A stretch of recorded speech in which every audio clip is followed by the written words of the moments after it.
भारत की मुख्य खाद्यान्न फसलें, उनमें जो प्रमुख फसल है गेहूं। उत्तर भारत की मुख्य रबी की फसल है। यानी जो उत्तर भारत है, भारत का जो उत्तरी क्षेत्र है, उसमें मुख्य रूप से रबी के मौसम में यानी रबी की फसलों में गेहूं का उत्पादन सर्वाधिक होता है।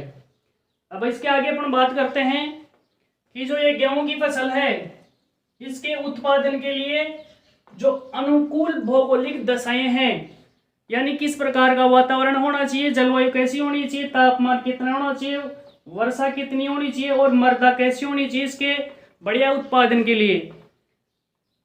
तो प्रश्न अपना बनता है कि गेहूं के उत्पादन के लिए आवश्यक भौगोलिक दशाएं कौन कौन सी हैं। तो आवश्यक भौगोलिक दशाओं में अपन देखते हैं, पहला है तापमान, यानी गेहूं की फसल की पैदावार के लिए तापमान कितना होना चाहिए लगभग।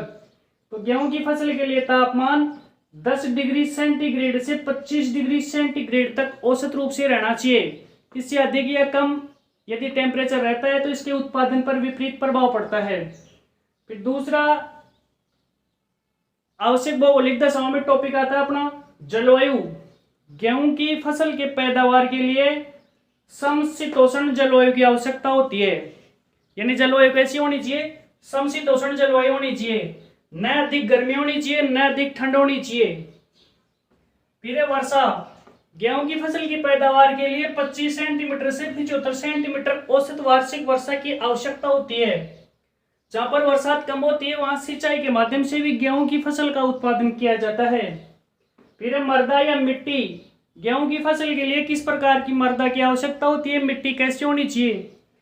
तो गेहूं की फसल पैदा करने के लिए आवश्यक भौगोलिक दशाओं में जो मृदा है, मृदा में हल्की दोमट व चिकनी मिट्टी होनी चाहिए। अब आगे टॉपिक है अपना इसी गेहूं के अंतर्गत कि गेहूं के भारत में उत्पादन क्षेत्र कौन कौन से हैं, यानी सर्वाधिक उत्पादन किन किन क्षेत्रों में किया जाता है। तो उत्पादन क्षेत्रों में देखो, जो मध्य प्रदेश उत्तर प्रदेश जो राज्य है गेहूं का सर्वाधिक उत्पादन करता है।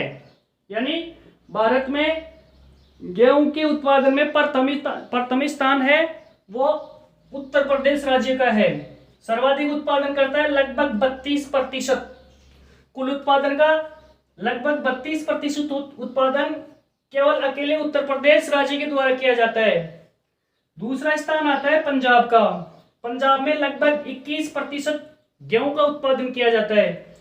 फिर है हरियाणा राज्य, मध्य प्रदेश और राजस्थान। अब बात करते हैं अपने राजस्थान की।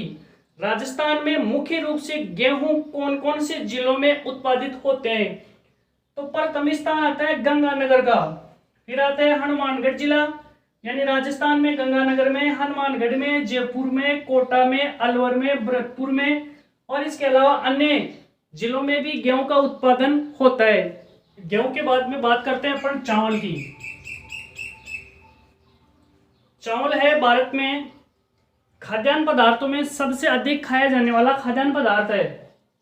विश्व का 21% चावल का जो उत्पादन है वो भारत में किया जाता है और भारत चावल के उत्पादन में चीन के बाद में दूसरा स्थान रखता है।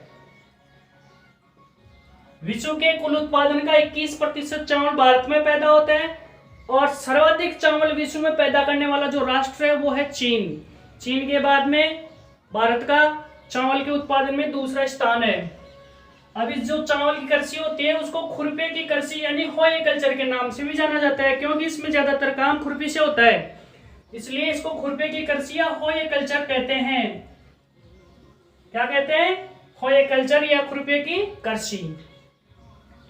चावल की फसल का उत्पादन करने के लिए अनुकूल या आवश्यक जो भौगोलिक दशाएं हैं, उन भौगोलिक दशाओं को अपन टॉपिक वार देखते हैं। प्रश्न पहले भी इस प्रकार का एग्जाम में पूछा जा चुका है, बोर्ड एग्जाम में रिपीट हो सकता है क्वेश्चन, या इसमें से और कुछ इसके पैदावार से संबंधित कुछ तथ्य पूछे जा सकते हैं। तो इसके चावल की पैदावार के लिए जो आवश्यक भौगोलिक दशाएं हैं, अनुकूल भौगोलिक दशाएं हैं, उनमें पहला है जलवायु। चावल की फसल पैदावार करने के लिए उष्णकटिबंधीय जलवायु की आवश्यकता होती है। चावल की फसल की पैदावार के लिए उष्णकटिबंधीय जलवायु की आवश्यकता होती है। फिर है अपना तापमान। चावल की फसल की पैदावार के लिए लगभग 19 डिग्री सेंटीग्रेड से 27 डिग्री सेल्सियस या सेंटीग्रेड तक तापमान होना आवश्यक है। फिर है वर्षा। अब चावल की कृषि की क्या विशेषता है कि चावल की फसल जब बोई जाती है तब खेतों में पहले मेड़ लगाकर पानी भर दिया जाता है और पानी में इसकी फसल की बुआई की जाती है। इसलिए लगभग 70-75 से लेकर 200 सेंटीमीटर तक बरसात होना आवश्यक है। फिर है मिट्टी या मृदा। चावल की कृषि के लिए किस प्रकार की मृदा की आवश्यकता होती है, मिट्टी कैसी होनी चाहिए? तो चावल की कृषि के लिए या चावल की फसल की पैदावार के लिए नदी घाटी क्षेत्रों की जो चिकनी मिट्टी होती है और जो दोमट मृदा होती है वो उपयुक्त मानी जाती है। इसके अलावा कछारी मृदा या जलोढ़ मृदा भी चावल की कृषि के लिए आवश्यक मृदाओं में गिनी जाती है। फिर है भूमि, यानी जहां पर जिन खेतों में चावल की कृषि की जाती है वो जो धरातल वो कैसा होना चाहिए, हड़ के ढाल वाला धरातल होना चाहिए, मैदानी क्षेत्र होना चाहिए, ढाल ज्यादा भी नहीं होना चाहिए, बिल्कुल प्लेन भी नहीं होना चाहिए, क्योंकि जब फसल पक जाती है तो उन खेतों में जो पानी भरा हुआ होता है उस पानी को बाहर निकालना होता है, तो थोड़ा बहुत ढाल जरूरी है ताकि पानी बाहर निकल जाए। और चावल की कृषि के लिए चावल को बोने से लेकर कटाई करने तक बहुत ज्यादा संख्या में सस्ते श्रमिकों की आवश्यकता होती है। इसीलिए चावल की कृषि अधिकतर उन्हीं क्षेत्रों में की जाती है जहां पर जनसंख्या घनत्व सर्वाधिक है, जैसे उत्तर प्रदेश, पश्चिमी बंगाल आदि। इसके अलावा मौसम के अनुसार चावल की 3 फसलें पैदा की जाती हैं। पहली है ओस। इसको पैदा करने का जो तरीका है या सीजन है शीतकाल, यानी ओस, अमन, बोरो। मौसम के अनुसार चावल की 3 फसलें पैदा की जाती हैं, ओस, अमन और बोरो। प्रश्न पूछा जा सकता है छोटा कि ओस, अमन, बोरो से आप क्या समझते हैं? तो ये मौसम के अनुसार चावल की 3 फसलें पैदा की जाती हैं जिनके नाम है ओस, अमन और बोरो। ओस जो फसल है वो शीतकाल में पैदा की जाती है, अमन मानसून काल में पैदा की जाती है और बोरो ग्रीष्म काल में पैदा की जाती है। ये जो अमन है सर्वाधिक मानसून काल में पैदा की जाती है। अमन की फसल, चावल की फसल जिसको कहते हैं, तो सर्वाधिक इसी काल में पैदा की जाती है,